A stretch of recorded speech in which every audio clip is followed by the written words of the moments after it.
Despite a really bad summer for pop and a year overall so messy that, let's just face it, it sucked, guys. It was terrible. I mean, it opened with wildfires in the West and now the economy's in the gutter, but I digress. Despite all of that, there are many songs to celebrate this year. The following are my top 10 best songs of 2025, which I admit was a really hard list to assemble. Normally, I have a caveat that in order to qualify, you had to chart on the Hot 100, but if I did that rule, I would have just started listing songs from last year. So this year, I'm bending the rules, I'm speaking to my taste, and here they are.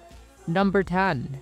Between the TikTok dance trend and just seeing one of my longtime favorite pop girls finally get some overdue praise and leave the Kia asylum, I just had to include Midnight Sun. Zara finally imbues her bangers with real personality and charm that comes from the heart. This track personifies the phenomenon of seeing the sun dead in the evening during the summer in Sweden. I thought that the verses were well written, playful, but the powerhouse vocals just embody that never-ending summer vibe. I was like complaining about how we didn't have a summer smash pop song, but this song deserved to be that this year. This is a track that I think will age magnificently and be a soundtrack for many summers to come, and I also do think it heralds a new age for Larson, who's been just waiting for a chance to bask in her own sun of major pop girl status for nearly a decade. Number 9.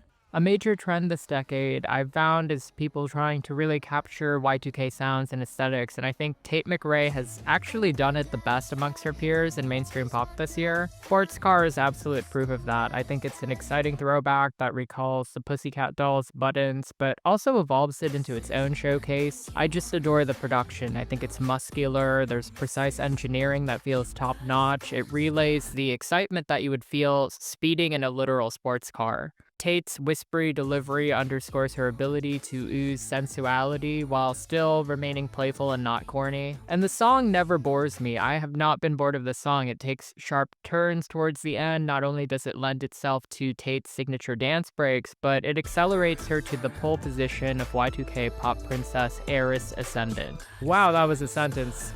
Number 8.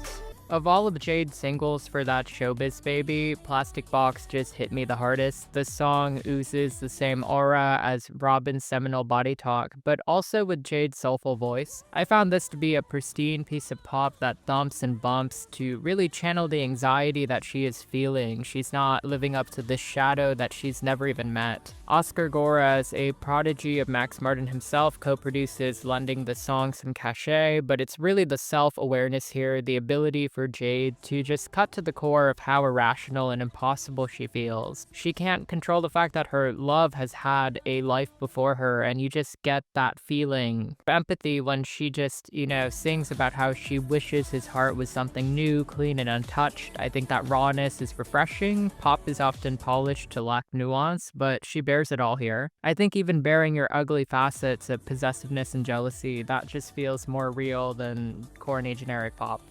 Number 7. I'm not gonna stop saying it. This year was painful all around. Pop culture is at an all-time low. The headlines are painful, and the shimmer of last year is absolutely gone. Addison Rae's Headphones On felt like a salve to all of that. It's the closer on her debut album. It's a track about seeing light at the end of the tunnel and finding a way out of the pain of yesterday. I felt like there was a grounded, cautious optimism and a mature shift here where Addison just accepts the pain and says she needs a cigarette. Things go her way, and she hopes they will, and this track just touches on, things like the aftermath of her parents' divorce, her fears of the next it girl taking her place, and then ultimately it loops around this conclusion that life's no fun through clear waters. It's the sort of song that we need right now. It's an admission of exhaustion, but it's not a white flag or succumbing to numbness. Number 6. Of all of the tracks on West End Girl, Pussy Palace was ironically the most accessible track. It's the one that I saw lure in casual listeners. It's an earworm that just sneaks up on you. Despite being such a raw and not safe for work bop at all, I was just both shocked and not to see that this track landed its way on number 8 in the UK. It's a hit. This track is a semi-autobiographical chapter and a tell-all novella about Alan's disintegrating marriage to David Harbour. I think the song lays it out pretty clean. She goes out to deliver her mail and meds to her ex's apartment, only to find out that that was his sex den. She sees horrifying sights, bed sheets on the floor, a bag of condoms, sex toys, and she lands on this horrific realization that her soon-to-be ex-husband husband is a sex addict. I think it's operatic, it's high drama, but it's still something you can throw ass to at a party. Doing all of that on its own is hard, but she just makes it so easy with her matter-of-fact delivery. Number 5. Sabrina Carpenter has had a history of not releasing the strongest songs off her albums as singles. I mean, Justice for Juno, Justice for Read Your Mind. Bet You Wanna would have been like number 1 for like 3 weeks if she promoted it. Nobody's Son is another example of that trend. This is a gem of pop perfection that comes in the middle of Man's Best Friend. There are hints of reggae, but it's mostly immaculate synth pop where Carpenter laments yet another breakup. Between relatable moments like crying in bed and blaming her ex's mother for not raising him right, Carpenter kisses off with style. It sounds like a merry-go-round melody, a cursed nursery rhyme, but 100% with her trademark "I hate that I love men" attitude. Amy Allen's co-write and Antonov's surprisingly thrilling production are the cherries on top. I am bewildered why this was not a single. Number 4. Chappell Roan knows how to distill a life-changing heartbreak in just under 5 minutes. It is her talent at this point. The Subway is further proof of that. This power pop anthem has the timelessness of a classic 90s radio staple, but with that contemporary feel of today's times. It was previewed a year ago, with fans like myself having to rely on uploaded live rips on SoundCloud before this summer when it was officially released. This song has gone on to become her highest charting hit in the States, and just proof that she's here to stay. Having had the ability to see the song live last October, I agree that it hits harder in person, but the studio version does not slack. It has a more dejected than angry delivery of that now iconic refrain, "She's got away, she got away," and it still lands a one-hit KO to your heart. I think it's so good that apparently the city of Saskatchewan claims tourism to the Canadian province might actually be up. Number 3. Illegal is a viral hit off Fancy That, but for good reason. Sampling Dark and Long by the Underworld, this track is just effortlessly grungy and it embodies Pink's raw two-step roots. I think the lyrics are so straightforward. It's about her buying weed, but the bridge just never fails to get me. I think it captures that heightened paranoia and anxiety that she feels after smoking. It's part panic attack, part collecting yourself. It just feels so visceral and tactile. The breathing against the beat on the best speakers and headphones that you have, it really makes for some of the best mixing that I've experienced this year. You know you have a great instrumental when you let the beat play out towards the end. Pink gives us this breathing moment to really just launch into the rest of their project. I think the song is just a gateway drug itself. And now we are at our top 2. Reliquia is just one of the peaks of an already sky-high record on this particular chapter of Luke's. Rosalia essentially recaps her career and life thus far, but from a spiritual lens. She talks about the pieces of herself that she has found and left across the world, and to some degree, some could interpret this track as Luke's ambitious thesis statement. It's a beautiful celebration of her travels, her desire to be one with all walks of life before inevitable death. Each moment is a fragment of her very being that she left as a gift and an offering to a higher calling. From Rome to Barcelona to Milan to Bangkok, Rosalia's highs and lows, they belong to her, but also the loved ones long after she's gone. The outro from Phoenician Snares just brings it all together for me. It's a blast of euphoria, implying transcending time and space itself. This song kind of resembles the I Want moment in a Disney movie, where, you know, the narrative of the record starts to kick in. It is a track that I think will end up on my best of decade list. Before we get to number 1, I just want to shout out all of these honorable mentions that were definitely on the version of this list when I had it as top 25, so let's just go into it. This track is beautiful. I think Doja did such a magnificent job with it. Audrey Hobart deserves the same success that Gracie Abrams has. Like, I'll say it right here. I think she deserves it. Lord Unhinged just makes for some of the best music you'll ever hear in your lives. Say what you will about Justin, every album he makes, there's like one track that's just really good that you cannot deny is good. Miley Cyrus, The Woman You Are, this song deserves so much better, and Something Beautiful did deserve better. Before Lily Allen's revival, we had Lola Young channeling Lily Allen. I think Lola Young has a great career ahead of her.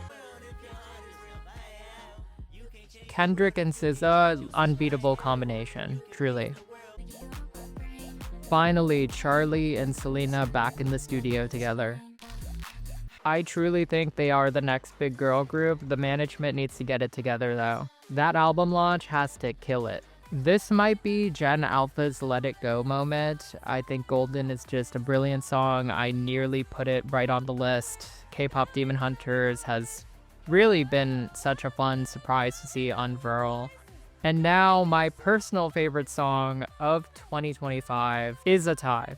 Like I did in my list in 2023, I'm cheating, I'm putting 2 tracks. Gaga's Mayhem spawned 2 tracks that I just could not get enough for very similar reasons. Both feel like she's reheated and remixed the classic pop that she's known for. Abracadabra is an artful and just overall evolution of the dark dance pop that put her on the map. It's part Bad Romance, part Susie and the Banshees Spellbound. This operatic synth banger is magical. The broken delivery, the lush vocals, particularly on that Phantom of the Opera inspired bridge, and the production done by Gaga, Watt, and Circuit just come together to make this song work. The music video alone, choreographed by Paris Goebel with those dueling personas, just elevates this to a future staple and an iconic high in Gaga's career, and seeing it performed live on the Mayhem Ball tour, it just felt as electric as seeing Gaga perform her now immortal hits on that iconic Monster Ball tour so long ago. And then on the flip side, we have Vanish Into You, which is a glam rock ballad that was the first song that was actually composed for the record, according to Gaga. It's a homage to Bowie in some regards, but it's just also a touching ballad about surrendering to an apocalyptic love, and I just fell in love with it immediately. This is a track that would feel at home with ABBA's deep cuts, but also Gaga's own debut, The Fame. The lyrics are atmospheric, but composed in a cadence and vernacular that's not unlike the work that her late friend Tony Bennett made. It's written like a classic song. I also found it to be the most vocally taxing song on Mayhem, with a panache and gusto to it that really made it a great closer for one of the acts on the tour. It's probably one of Gaga's favorite tracks in recent years, just from seeing how happy she sounds performing it live and on the album itself. I just found it to be a crowd pleaser that, along with Abracadabra, will continue to be on the set list for quite some time. And that's a wrap. Thank you so much for tuning into my top songs of the year. This is my last video of the year. I just wanted to plug my Substack. Once again, I didn't record something about that in my video about the best albums, but definitely go there to check out some written versions of my reviews and other thoughts for videos that I just cannot have the time to make. A quick shout out to my members. Thank you so much for taking that extra step and supporting my channel. A shout out to my subscribers. You guys have made my year. Let me know in the comments below what your favorite song of the year was, or favorite songs. I can't wait to see your recommendations. I'm also attaching a playlist with these songs and way more that just really made my year, in case you wanted to hear what I was listening to all year. And Happy New Year, guys! I hope you guys take care of yourselves over the holiday, and I hope to see you next video.